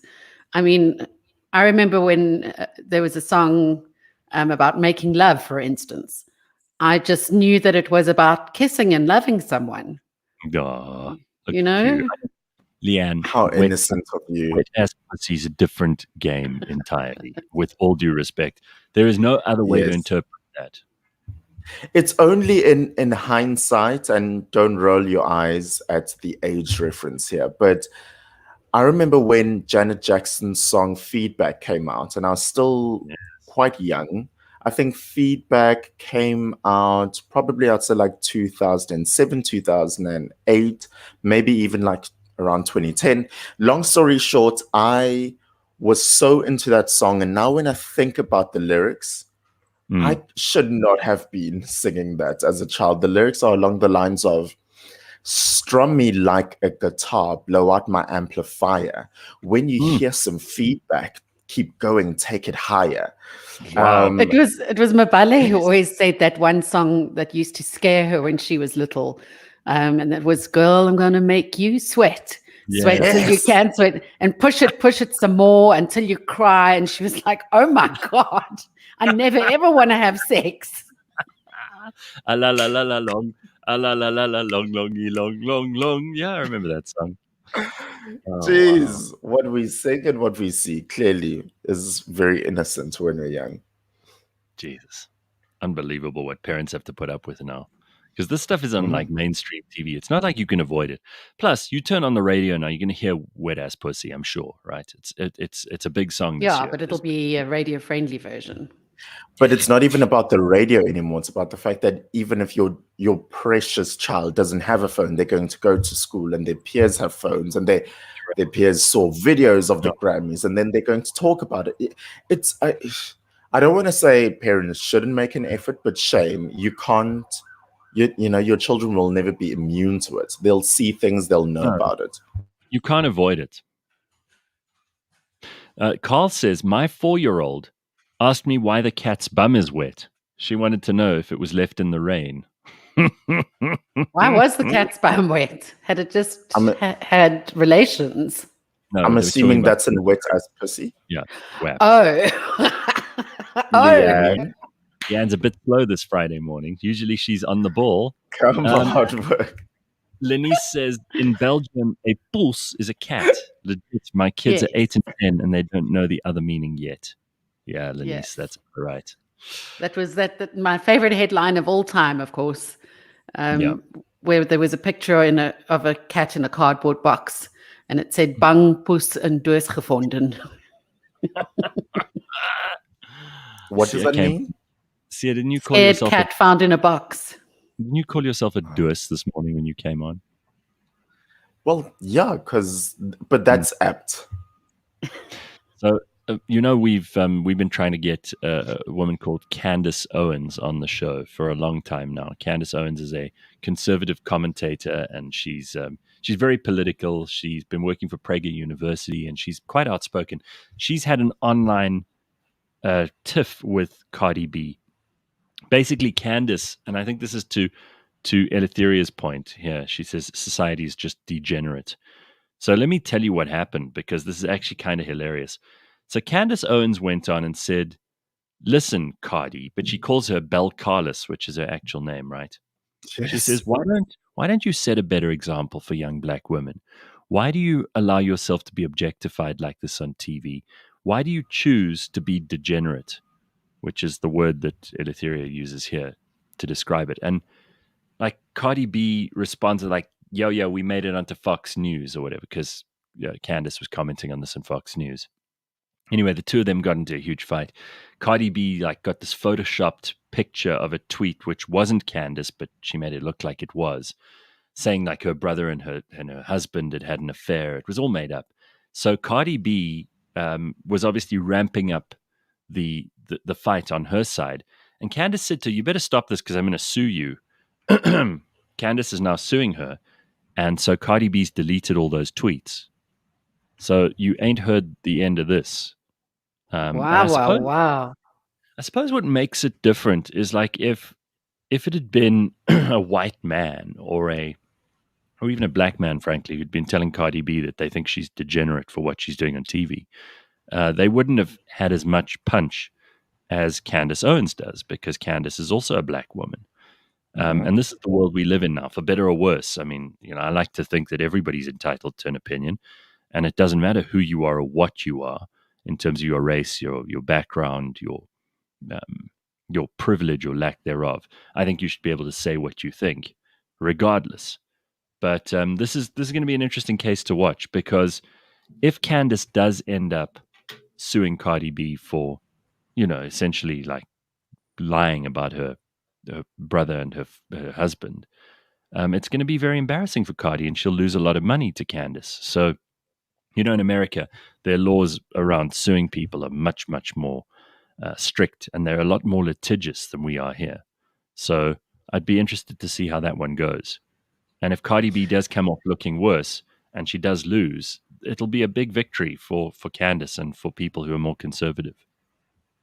But also Cardi, I can't remember who else at Fox News she was going against this week. And one of her main points was, I don't care and I don't understand how you guys are now attacking me when I'm just merely inspired by their former First Lady. And then she started posting photos of former First Lady Melania, like naked and her lingerie days, and thought, oh, come on, Cardi. Oh, wow. That's a bit rough. So she's definitely trying to distract people from her own performance at the Grammys. Very weird. All right. So we got we've gone through Glynis's email, which I promise I'll put to Gord very gently. We love Gord. And Glynis, as much as we appreciate your feedback, we're not going to change Wednesdays. So we'll just have to give Glynis a moment on Wednesdays to tune out. But the rest of us who do like Gord and find him very funny, he'll be back on Wednesday. Next week, we're not doing Monday's show, just so you know. Leigh-Ann, especially you, because you tend to Thank you. I'll try and remember. So, and Sia's going to be in Durban for the weekend. By the way, we have a very special version of our TV show next week. It's going to be a totally different format. We're trying something new. Got a great guest. I'll tell you all about that online. So pay attention on all the different social media, and we will give you, we'll give you a bit of a heads up there as to what's going on. It's very relevant to what's happening in the country at the moment. It's somebody who hasn't really spoken, as far as I can tell, to any other media outlets. So it's going to be a bit of an exclusive, and that'll be next week's TV show at 8:30 on Wednesday. And because Monday's a holiday, I've actually got the day off as well. So we won't be doing this show or recording the TV show, which is why Sia decided he's going to go down to the family and visit them. Yeah, take it. It's so random what you appreciate, but now I go, a whole day? I know. A whole day with no work? I know, and it's such a stress doing that TV show. It's so stressful because guests are dropping out and you've got technical issues, and gets me into a complete state. Like on a Sunday night. It's why we've always loved, for want of a better word in these days, but radio over TV. Oh yeah, 100%. Yeah. I can't, like, television is, I'm not going to moan about this too much because it sounds like I'm complaining, and I've got, I enjoy doing TV. I enjoy it. I just don't enjoy it as much as I like radio. And there's something about doing this show which is just friendly and easy, and feels like we're being listened to and talking to and enjoying engaging with people who are on the same level.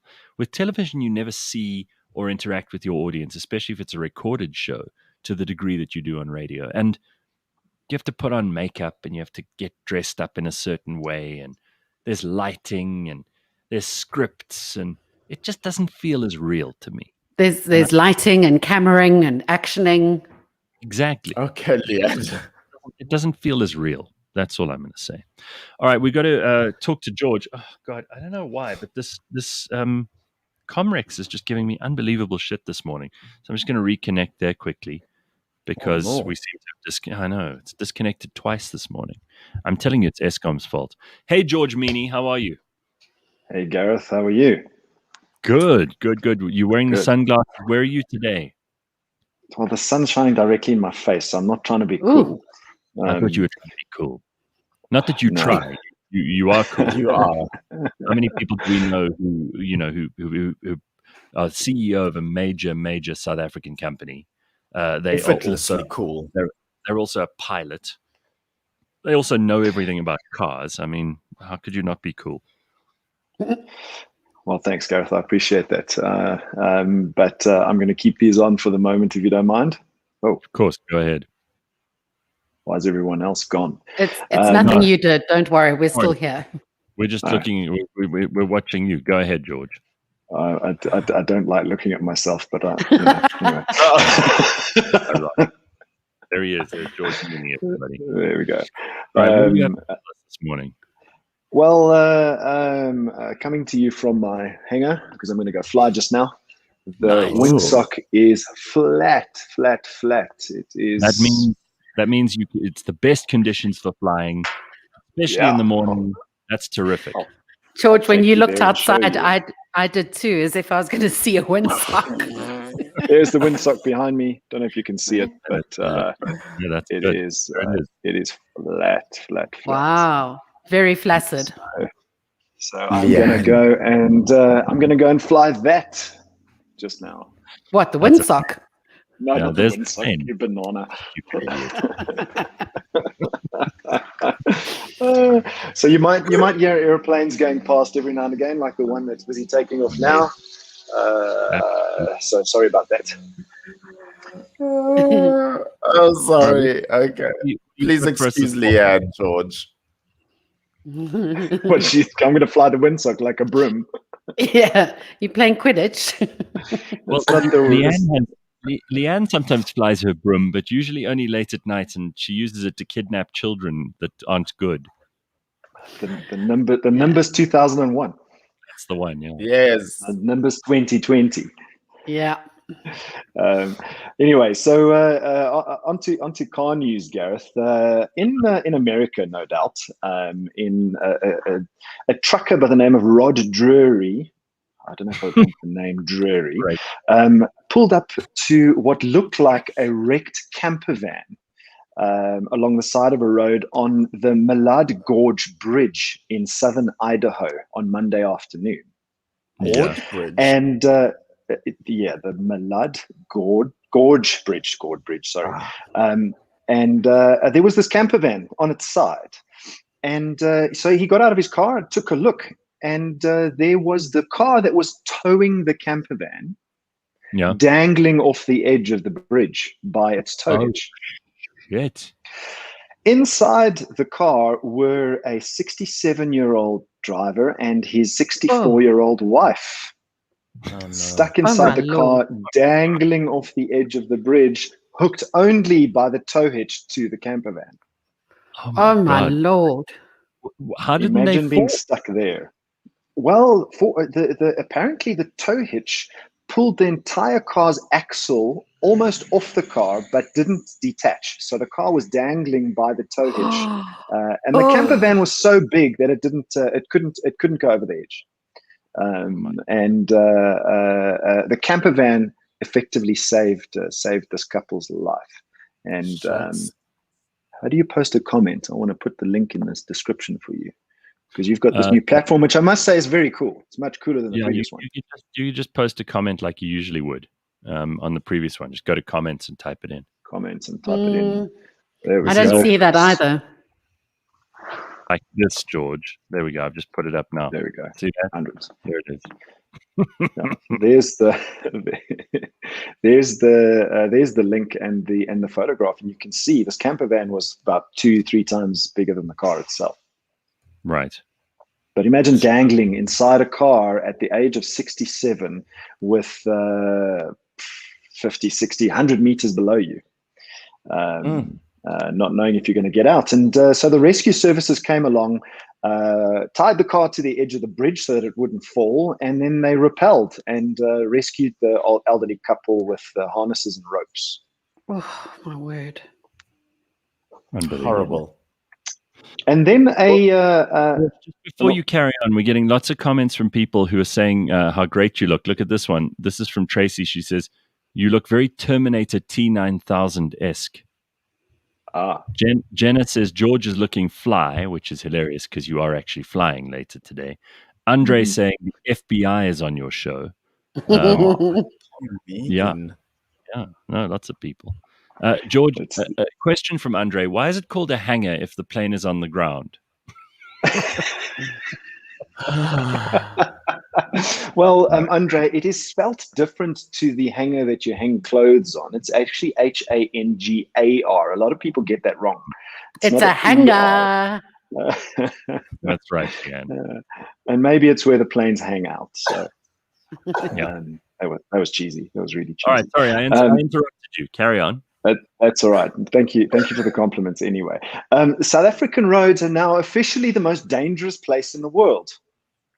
Oh, yeah? A new study by an organization called Zootobi factored in criteria like road deaths, wearing seatbelts, alcohol laws, etc., and did this with a number of countries around the world. And out of a score of 10, South Africa scored the worst at 3.23, with Thailand coming in second worst at. You know what, George? This is not something we want to win. Frankly, this is not a good thing to be winners for. We're the worst. Well, we're the worst. I don't think that's a win. I think that's bad. United States came third at a score of 5.09 out of 10. And Argentina got 5.1 out of 10. Now, one of the factors that caused America to be, third worst in the world was because of their very relaxed drunk driving rules of their roads. They've got a very high blood alcohol limit, apparently. Okay, that's interesting. And so that's made it worse for people, not better. Yes, it's made it worse for the score. So they come in third worst in the world. So Leigh-Ann, do you have any comments on drunk driving, since it was something you used to do a lot during your drinking years? Yeah, not something that I'm proud of.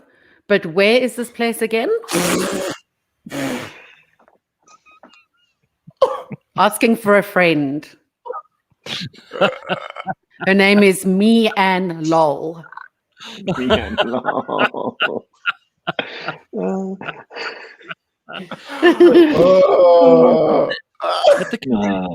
is that the country with the highest tolerance for blood alcohol? What, America? I don't know. I wonder which country. Are there any countries that don't have a limit? You can drive. I mean, Russia strikes me as the kind of place where you could probably a bottle of vodka, and the cops would pull you over and go, why don't you have second bottle? Where is second bottle? This is very unsafe. What if you run out? Yeah, what if you run out? Very irresponsible of you. Yeah. Well, I don't know if there's any countries with no limit, and one of the factors that got us to the worst place is effectively our unacceptable drunk driving rate and the effect on death. Apparently, 57% of road or fatalities on our roads are related to alcohol or have alcohol involved. So that was one of the things that caused us to score the worst in this particular study. All right. That we can't. That's something we can't be proud of. I'm sorry. No matter how hard we try. No. We need to do something. I mean, it's one thing having an alcohol ban or a zero tolerance on drunk driving, but it's another thing policing these things. I mean, we've seen it with things like e-tolls, other bans. It's hard to police things. So we can make whatever rules we want. Policing it is, I think, where the secret lies. Well, apparently, Burkina Faso, which is here in Africa, it's a smallish country just north of Ghana. Apparently, in Burkina Faso, there are 16 million people who live there. Every single one of those people over the legal drinking age is allowed to get as smashed as they want and then hop into a car and drive about as they please. Is that the country that has no limit? No limits. No, wow. No limit. You reach for the sky, a valley too deep, no mountain too high. So you'll be in a valley too deep at that rate. So apparently in Burkina Faso, drinking and driving is perfectly legal. You have to be pretty smashed to actually want to drive there, because the country has 12,000 kilometers of highway, of which a mere 2,000 kilometers is actually tar. The rest is like dirt road. A dirt road highway. Yes, exactly. So there we go. In case Burkina Faso, put that on your list of places to visit, Leigh-Ann. Burkina Faso. There we go. And then Tesla. Tesla's Elon Musk. Everybody knows Elon Musk. They have to do these SEC filings from time to time because they're a public company. And the CEO and CFO have to give themselves a title. Now, usually CEOs give themselves the title of CEO and CFO give themselves the title of CFO. Not in the latest SEC filing by Tesla, because Elon Musk crowned himself Techno King. Techno King. Okay. Is he referring to the type of dance music? I don't know, because when I've seen him on stage, it doesn't look like he can dance much. No. But here's a funnier thing, and that is the chief financial officer, Tesla's chief financial officer, in the SEC filing, gave himself the title of Master of Coin. Okay. Which I thought was quite funny. I like that. I think that's really cool. Why not change it? Like Sia, for example, for the longest time Sia's official designation was president of the Cliff Central Youth League, which I thought was cool. Yes. But we really haven't been big on titles. So I think maybe we need to reevaluate and come up with some cool, interesting, and creative titles for people. I think the world is too title fixated. Titles don't infer leadership; they just don't, and people are too fixated on them. I like, but they do assist with looking down on people, George. That's the thing. Which is all. That's all that matters. That's Sia's only interested in looking down on people. Yeah. Very important. Right. Yeah. Well, my email signature actually is just very, very simple. It's "I'm better than you." Right. Exactly. Well, there's a coffee cup that I want to get you when you get your pilot's license here. One I saw a little while ago. I haven't got it because I like to try and collect very cool coffee cups with pilot sayings on it. And this particular one said, "A pilot's looking down on people since 1894." Perfect. Delightful. All right. What else you got for us, George? Well, a bank robber, obviously in the US of A, rented a car, a BMW as a matter of fact, rented a car and went and did a bank robbery or a bank heist. But the funny thing is he used old school methods. He walked into the bank. Obviously, everybody's wearing masks and it's hard to recognize people. Walked into the bank with a paper bag from a fast food business, with a paper bag and a pellet gun sprayed black to look like a real gun, and held up the bank teller, passed her a note and said, "This is an effing robbery. Pay me or you will die. I want $10,000 US in $50 bills and $100 bills. And you have 1 minute to do it." He walked out of the bank with the money. But on returning the BMW, so he rented this BMW. On returning the BMW, he wanted to buy the BMW from the dealership and started flaunting his money around. But by that time, the cops had already put out a description of this gentleman and the car he was driving, and the dealership promptly called the police and he was arrested. So he stole, what, $10,000, and would that buy a BMW? Well, $10,000 is probably about 160. No, I lie. Yeah, 160. Maybe he got just exactly how much he needed for a BMW, for that BMW. For that particular BMW. So it's all he wanted. So the silly banana got arrested and now will serve apparently a 20-year sentence in jail for the maximum duration for the charges. 20 years sentence not worth for it. $10,000, not worth it. And then finally, the Audi's CEO says that they will be ceasing internal combustion engine development, and they will be making no more new engines. So they will still be assembling ICE vehicles or internal combustion engine vehicles, but they won't be doing any more development on ICE vehicles. Oh shit. Okay, so that's interesting because a lot of companies are starting to say this. It means electric cars are definitely going to take over, and it's just a matter of time. Eventually, you're not going to be able to buy these internal combustion engine cars, not on the assembly line like you are now. They'll be collector's items. Exactly. All right, very good.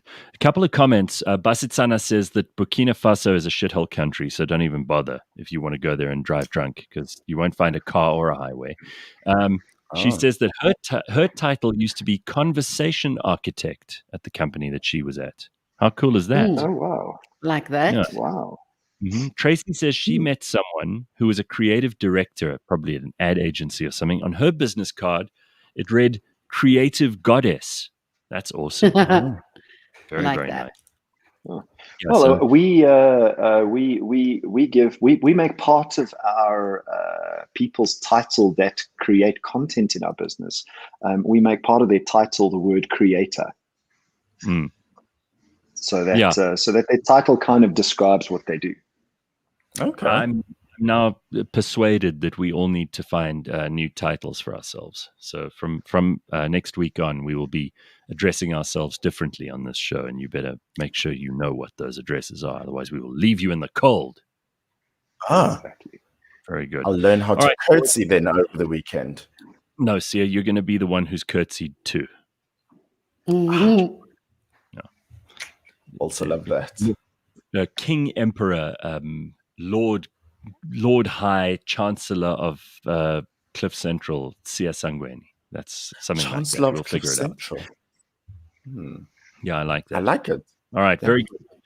Okay, everybody, have a happy weekend. George, thanks very much. Leigh-Ann and Sia, we will see you next Friday, Leigh-Ann, because you're not going to be on Monday. It's a public holiday on Monday, and we will be back with the show on Tuesday morning for all the fun and games. Make sure you have a good weekend. And remember Human Rights Day, very important day. I'm not going to lecture you too much on history other than to say it used to be Sharpeville Day, and it's the day in 1960 we commemorate in our calendars for the death of 69 people who were shot by police. And Robert Sobukwe and the PAC were responsible for the protests on that day. They were peaceful protests. The police decided to open fire on peaceful people. And we commemorate this day because it was of massive international significance. It was probably the first time that we saw what kind of ugliness was hiding in the apartheid regime in terms of news internationally. A lot of people obviously knew about it long before then, but in 1960, Robert Sobukwe and the PAC's protest against pass laws were the reason that all of this happened and the reason that we make a fuss of Human Rights Day today. So think about that for 5 seconds on Monday, or tell someone who sounds ignorant and stupid about it, because it'll make you sound really clever. And we all know that that's the whole point, is to be superior. Well, for Sia anyway. Yes. All right, everybody. Yes. Have a happy weekend. We'll see you on Tuesday. Be good.